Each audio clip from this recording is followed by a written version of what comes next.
Hi, this is Erin Scholes with Dream Spider Publicity, and I'm here with the Jonathan Scales Fourchestra doing an interview for Lingua Musica. You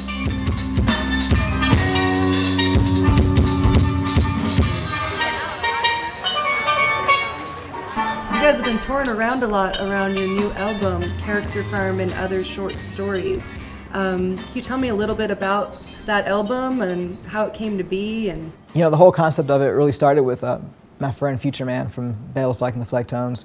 He would always talk to me and say, "Man, Jonathan, you need to start writing long form. You know, like all these cats like Wagner and you know, all these old school cats from like the 1800s and stuff." He would say they used to write long form where it was just like a continuous piece from top to bottom.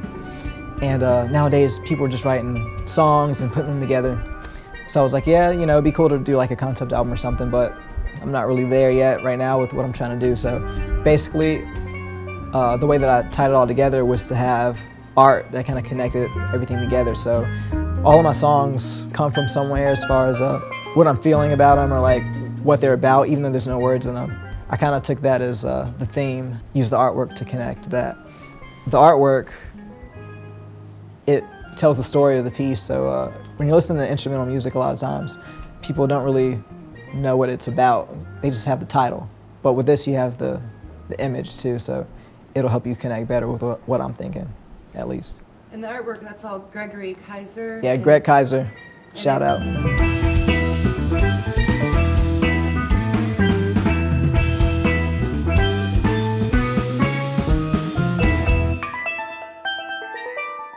My biggest influence is Bela Fleck, of course.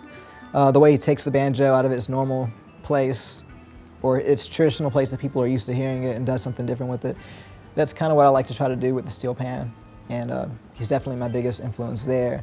I first heard him in college, and I was just blown away by it. And I saw him do a live performance with Edgar Meyer, and pretty much at that point I was like, all right, this is what I want to do.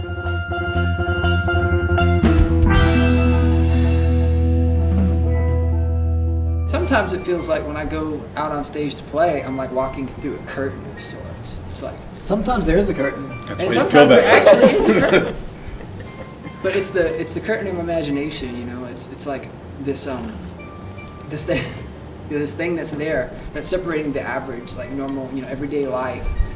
And then all of a sudden there's the stage, separating the average everyday life from like the stage personality in the music world, you know. You get out there and then all of a sudden it's like, okay, we're gonna do this, we're gonna perform.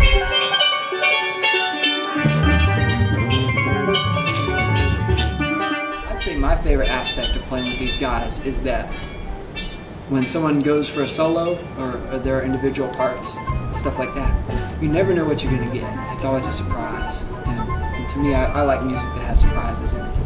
You know, a lot of moments where you just like, something hits you and you don't expect it. Or you stumble upon something new and you start including that in your regular thing, you know. Just an attitude and atmosphere of spontaneity. Me and Jonathan have a lot of opportunity to do rhythmic play within the songs because he is a percussion instrument, so his stuff, or like everybody else's rhythm, but his stuff primarily is rhythm. So within that we have exploration time. Yeah, it's fun stuff. Is it fun stuff? Stuff fun. It's fun stuff and a half.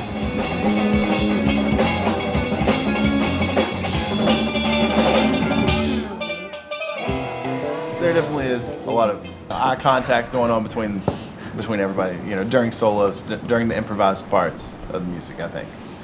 Yeah. Because you kind of have to learn the music before you ever get on stage, and then when you're up there, you can't really think about the technical parts. You just kind of have to feel it.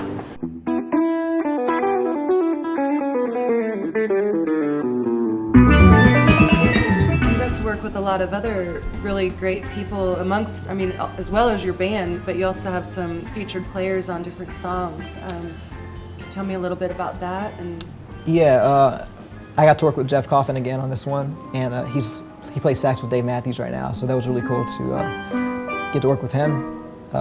He's an awesome guy, and I thought he might be too busy to work with little old me, but he still made time to to do that. Then also Casey Dreesen, the amazing fiddle virtuoso from Nashville. He just completely rips it up on the album. And then also Kofi Burbridge and Rico Scott, most famous from playing with Derek Trucks band. They stopped in and blew it up.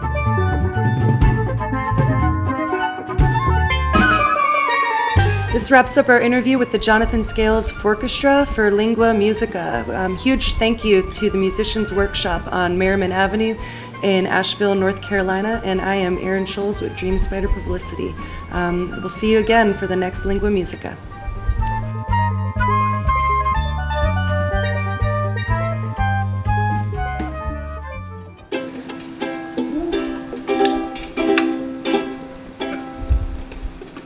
We go, Phil.